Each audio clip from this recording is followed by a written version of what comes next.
saya Layina. Nama saya Muzani Haikal. Nama saya Ahmad Fatih. Kali ini kita akan membahas tentang hasil dari telaah bahan ajar pelajaran bahasa Indonesia.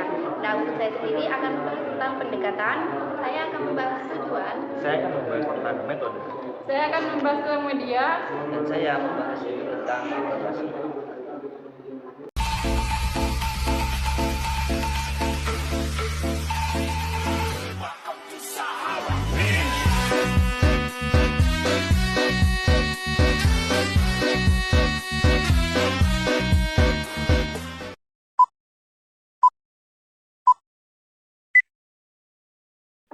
Oke, saya akan menjelaskan tentang hasil telaah bahan ajar yaitu pada poin pendekatan. Nah, sebelum kita masuk pada pembahasan tentang pendekatan, terlebih dahulu kita akan membahas tentang telaah bahan ajar bahasa Indonesia. Apa itu telaah? Dalam Kamus Besar Bahasa Indonesia, telaah yaitu meneliti atau penyelidikan. Nah, jadi telaah bahan ajar bahasa Indonesia yaitu penelitian atau penyelidikan dalam buku pelajaran bahasa Indonesia. Nah, dari pelajaran tersebut saya menelaah tentang buku bahasa Indonesia untuk kelas 9. Nah, untuk itu saya akan membacakan tentang identitas dari buku yang telah saya telaah. Yang pertama yaitu judul buku tentu bahasa Indonesia, yang yaitu pengarangnya Ika Setianingsih dan Meita Sandra Santi, yang tahun terbitnya yaitu 2018 dari PT Penerbit Intan Pariwara.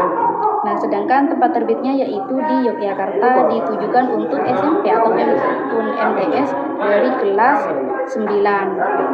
Nah, untuk selanjutnya yaitu pendekatan. Adapun pendekatan yang buku tersebut gunakan yaitu menggunakan 3 proses pelajaran, yaitu tujuan, bahan, dan evaluasi.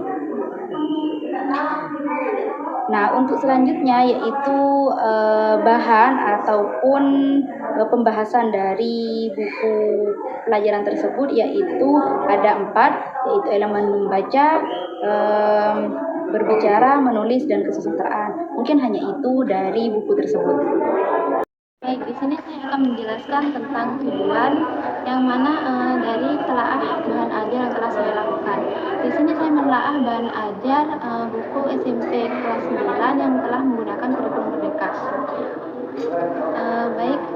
Di sini penulis telah menyadari bahwa tujuan pengajaran itu harus memenuhi 3 hal, yakni memenuhi keterampilan, pengetahuan, serta sikap baik.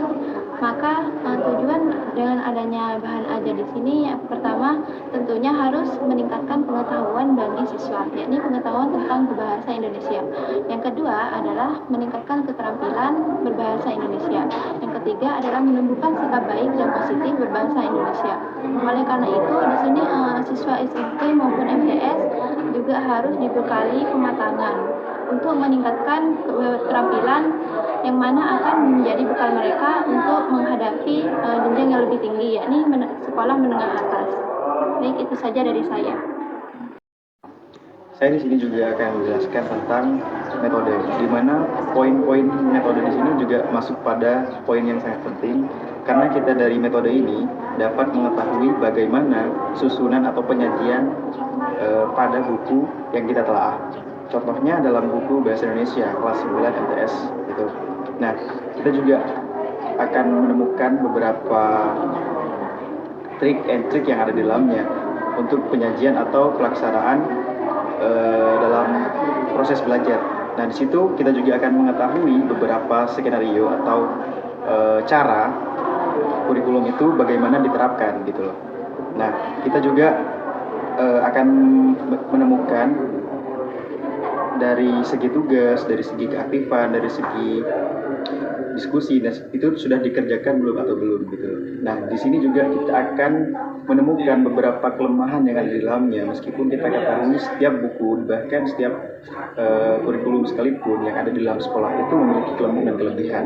Nah, di sini fungsi dari metode adalah untuk tahu bagaimana cara penyajiannya dan bagaimana cara penerapannya, khususnya pada ruang lingkup ruang kelas yang dibawakan oleh guru. Di Di sini saya akan menjelaskan tentang media. Media di sini berfungsi untuk memperjelas materi yang akan disampaikan kepada siswa. Di sini ada beberapa media yang akan saya jelaskan, yaitu berupa gambar, diagram pohon, tabel, media cetak, dan media elektronik. Baik, saya akan menjelaskan tentang mengevaluasi informasi dalam teks hikayat yang disimak. Hikayat adalah salah satu jenis prosa lama yang menceritakan kehidupan raja, keluarga raja, atau bangsawan. Hikayat merupakan cerita yang biasa diceritakan secara turun-temurun secara lisan. Dalam sebuah hikayat, terkandung nilai-nilai kehidupan yang bermanfaat bagi diri. Dengan menyimak sebuah cerita hikayat, seseorang bisa mendapatkan ilmu baru tentang kehidupan yang bermanfaat bagi dirinya.